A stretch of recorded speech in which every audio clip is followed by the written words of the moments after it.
아주 30초 아니면 제가 빨리 하겠습니다. 네. 예, 서울경제 송종우 기자입니다. 아까 서울 이제 수도권 가밀화와 지역 균형 발전을 위해서 신도시 새로 건설하는 거에 대해서는 이 목마른데 소금을 먹는다는 말씀을 하셨어요. 사실은 근데 이게 바닷물.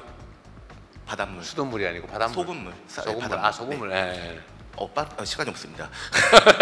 그런데 이게 사실은 지금 부동산 대책이 나온 이후에 대출 규제가 강력한 상황에서 그 다음 수준의 대책은 파격적인 공급 대책이라는 생각들을 할 텐데 이 신도시 건설을 안 한다는 메시지가 시장에는 좋지 않은 시그널이 될 것 같아서 이에 대한 파격적 공급 대책이 필요하다는 생각이 들어서 여쭤봅니다. 네. 기존에 계획된 신도시가 아주 많이 남아 있어요. 공급이 실제 안 되고 있습니다. 상당한 규모인데 새로 신도시 기획을 할 것인지에 관한 얘기였어요. 기존에 돼 있던 거에는 그대로 해야죠. 대신 속도를 좀 빨리 할 생각입니다. 속도를 빨리 할 생각이고, 그리고 제가 이제 부동산과 관련된 말씀을 좀 드리면 이번에 대출 규제는 맛배기 정도에 불과하죠. 부동산 관련된 정책이 많아요. 예를 들면 수요 억제책, 공급 확대책 있는데, 공급 대책도 꼭 신도시의 신규 택지만이 아니고 기존 택지들 재활용이나 기존 부지를 활용하는 방법도 얼마든지 있습니다. 고미로 할 수도 있고요. 근데 공급도 다양한 방법이 있다. 얼마든지 가능하다. 그리고 더 근본적으로 수요 억제책으로는 지금 이거 말고도 많아요. 저는 대한민국의 미래가 이 부동산 정책에도 크게 영향을 받을 거라고 봅니다. 안 그래도 좁은 국토에 수도권 집중이 심화되고 있는 와중에 이 투기적 수요가 사실 부동산 시장을 매우 교란을 하는데, 좀 전체 흐름을 좀 바꿀까 해요. 제 마음대로 되지는 않겠지만 이제는 부동산보다는 금융시장으로 옮기는 게 훨씬 더 낫지 않을까, 그런 생각을 좀 합니다. 또 그렇게 만들려고 합니다. 얼마든지 또 가능하고. 그리고 이제 지방 균형 발전 정책은 좀 시간은 걸리겠지만 확고하게 추진해서 지방이 더 이상 인구 소멸 또는 수도권에 또 과도하게 인구가 밀집하지 않도록 전체적인 방향을 바꿀 생각이라는 말씀을 드립니다. 공급 억제책, 그러니까 수요 억제책은 아직도 엄청나게 많이 남아 있다. 이건 맛배기 정도다. 이렇게 제가 말씀을 드리고요. 공급도 좀 속도를 충분히 내면 걱정할 상황은 전혀 벌어지지 않을 거다, 말씀드립니다.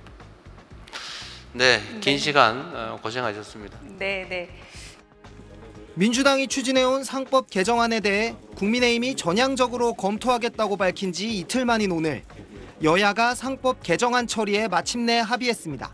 이재명 정부 들어서서 첫 민생 법안을 처리한 것도 뜻깊은 의미가 있는데, 그 법안을 여야가 합의 처리했다는 점에서 큰 의미를 갖는 것 같습니다. 여야가 이견을 보이는 것보다는 여야가 합의를 해서 어떤 법안을 냈을 때 시장에 훨씬 더 긍정적인 메시지를 줄 수 있다고 생각합니다.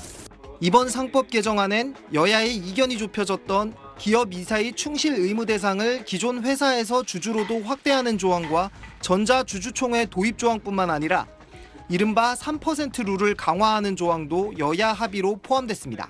현행 상법은 사회이사인 감사위원을 뽑을 때 대주주와 특수관계인의 지분을 각각 3%까지 인정하고 있는데, 이를 합산 3%로 제한하는 겁니다. 예컨대 대주주가 20%, 대주주 가족 3명이 10%씩 지분이 있다면 사회이사 감사위원 선출 시 지금은 대주주 일가 4명이 3%씩 12%의 의결권을 행사할 수 있지만, 개정안이 통과되면 3%까지만 의결권이 인정되는 겁니다. 재계는 대주주의 경영권이 침해될 수 있다고 우려하고 있지만, 소액주주 등은 대주주를 견제할 장치가 될 거라며 환영합니다. 여당이 3% 룰 강화와 함께 처리를 공언해온 집중투표제, 즉 주주들의 의결권을 모아 특정 이사 후보에게 투표할 수 있게 하는 제도의 의무화는 추후 공청회를 열어서 재논의하기로 했습니다. 여야는 내일 국회 본회의에서 상법 개정안을 처리할 계획인데 이재명 정부 출범 이후 여야가 쟁점 법안을 합의해 처리하는 첫 사례가 될 걸로 보입니다. SBS 김영래입니다. 오는 12월 완공을 앞둔 서울 송파구의 후분양 아파트 단지입니다. 84제곱미터형 분양가가 20억 원 이상으로 예상돼 15억 원가량의 현금이 필요해졌습니다. 6억 이상 안 해준다니까 나머지는 자기 돈이라 들어오기가 힘들죠. 자기 돈이 없는 사람. 새 대출 규제가 시행된 28일 이후에 입주자 모집 공고가 된 경우 중도금과 이주비 대출은 종전처럼 한도 제한이 없지만 잔금 대출은 6억 원 상한에 걸리기 때문입니다. 예전 같으면 전세를 주고 그 보증금으로 잔금을 치를 수도 있었는데 이젠 이런 조건부 전세 대출도 불가능해졌습니다. 즉 세입자가 오롯이 자기 돈으로 전세금을 내야만 전세금을 잔금 치르는 데 쓸 수 있는 겁니다. 서울의 일부 재건축 현장에선 현금 여력이 부족한 조합원들이 입주권을 포기하는 분위기도 있습니다.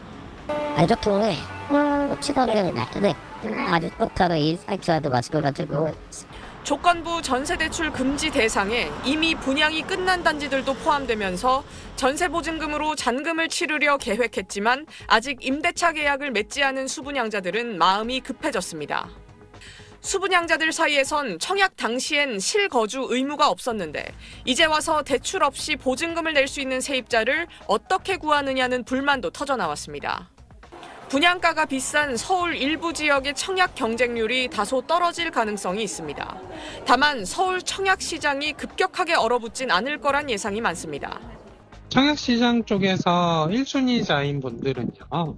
다 실수요예요. 자금력 있는 실수요냐, 자금력이 떨어지는 실수요냐의 차별점일 뿐인 거지. 세입자가 대출받아온 돈으로 무리하게 집 사는 걸 막겠다는 게 정부 규제의 취지입니다. 그럼에도 3040 실수요자들의 선호 지역 입성 문턱이 높아지며 청약 시장에도 변화가 불가피해 보입니다. SBS 이현영입니다. 정오 직전 공개된 고강도 대출 규제에 은행 창구엔 대출 문의가 빗발쳤습니다. 심사를 기다리던 주택담보대출이 안 나오는 건 아닐까 걱정하며 뛰어온 사람도 있었고 시행일이 30일 날 돈이 나오기로 되어 있는 자금이 계획대로 나오는 건지 이런 걸 문의드려요. 가계약금을 걸었던 매수자의 요청으로 급하게 매도 계약을 체결한 뒤 자신도 이사를 위해 대출을 알아보러 온 사람도 있었습니다. 원래 내일 하기로 했었는데 바로 오늘 바로 계약하자고 해가지고 추가는. 정책대출 한도도 축소된다는 발표에 결혼을 앞두고 고민이 커진 직장인도 있었습니다. 3억에서 이제 20% 깎이면은 2억 4천이 되니까 저희가 지금 알아보고 있던 그 주택이랑 아예 다른 곳을 알아봐야 될 거라 좀 문제가 크겠죠? 비강남권 중개업소들에도 막차 수요가 몰리며 하루 종일 분주했습니다. 조금 주의하려고 했던 분들 앞으로 앞당겨서 괜찮습니다.